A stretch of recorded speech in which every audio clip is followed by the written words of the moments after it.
Throughout history, there has always been a divide between the way that women and men have been able to speak truth to power. It was never uncommon for women who tried to speak the truth to be punished, with often heavy consequences. However, the increasing development of technology, particularly the founding of social media websites like Twitter, have given women a voice and a platform like never before. And the most obvious example of this is the Me Too movement. The movement began in 2009 by Tarana Burke and was an attempt to give voice to violent sexual crimes perpetrated against underprivileged women, particularly those of colour. And it became viral on Twitter last year when Alyssa Milano tweeted about the harassment that she herself has faced. Then she went to bed. When she woke up, thousands of women had liked her tweet and retweeted other women and their stories about the violence and harassment they face daily. Since then, this has created room for a global conversation about the way women are treated both in the workplace and out of it. The viral campaign was successful for two main reasons. Firstly, it was something felt so deeply and so personally by so many women.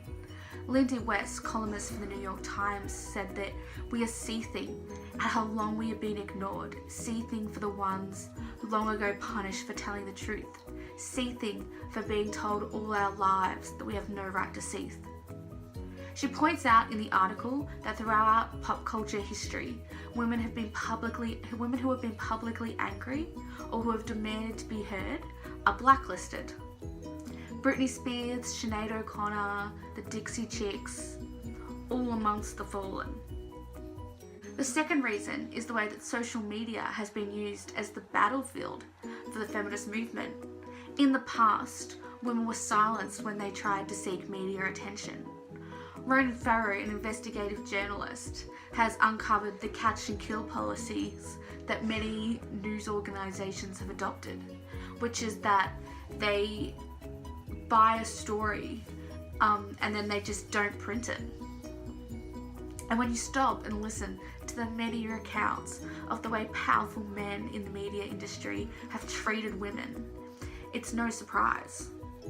Charlie Rose allegedly exposed himself to countless women, and Matt Lauer allegedly had a button on his desk that would immediately shut his office door, which he allegedly used on unsuspecting female staffers. And when Bill O'Reilly left Fox News, it was because it was found out that how much his sexual harassment was costing the company. So no wonder they may have protected the men that behaved like how they themselves are accused of behaving. Social media has helped put a stop to this. It's helped close the divide between the people who used to have the power over whose stories were shared and how people are able to be heard now. Moira Dungan is an amazing example of this. She was a journalist that not many people have really heard of, but then she created, using the internet, the Shitty Media Men list, where she, using an anonymous name, crowdsourced a list of media industry men that had treated women poorly. Previous to this type of technology, this type of whisper network was only available amongst the top echelon of women, the privileged. But now it's becoming rapidly more available to all women. Dungan's Google spreadsheet created a system where women could anonymously warn other women about who they should be more careful around. And it was spread so quickly and so widely that it only lasted 12 hours before, afraid that people were figuring out who she was, she decided to take it down. In fact, another way that women use social media to protect a woman was when Dungan was threatened with being doxxed. Women all over the internet said that they were the one who created the list. So instead of having one woman to pin it on, suddenly thousands of women were taking credit for that list. In Saudi Arabia, women have also used the internet's ability to hide your identity to, as Guda and Karalak put it, grant women their voice and agency. They talk about blogging, how blogging has given women room to express their opinions while protecting their own safety. They've been created enough to use the internet to create a space to negotiate the boundaries imposed on them by cultural and societal rules, whilst also removing the outdated Western stereotype that just because a woman lives in the Middle East, she has to be a victim of the patriarchy. These women, smarter than what they're often given credit for, have made an environment where they can express themselves, not often allowed in many public forums, and therefore help diminish the divide between them and women in more developed countries who might have more access to human rights. However, social media isn't invaluable. In fact, it can be just as detrimental to women as it can be helpful. Lauren Duca, columnist for Teen Vogue, has written multiple times about the online harassment that she's faced.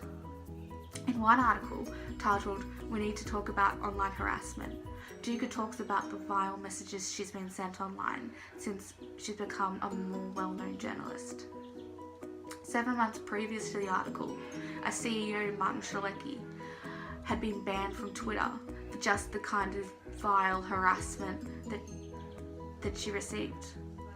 However, since that time, she said that followers of his had sent her so many death and rape threats. They were appearing in her inbox with more frequency than the phrase "nice to meet you." In a later article, she argues that harassment is intended to silence women,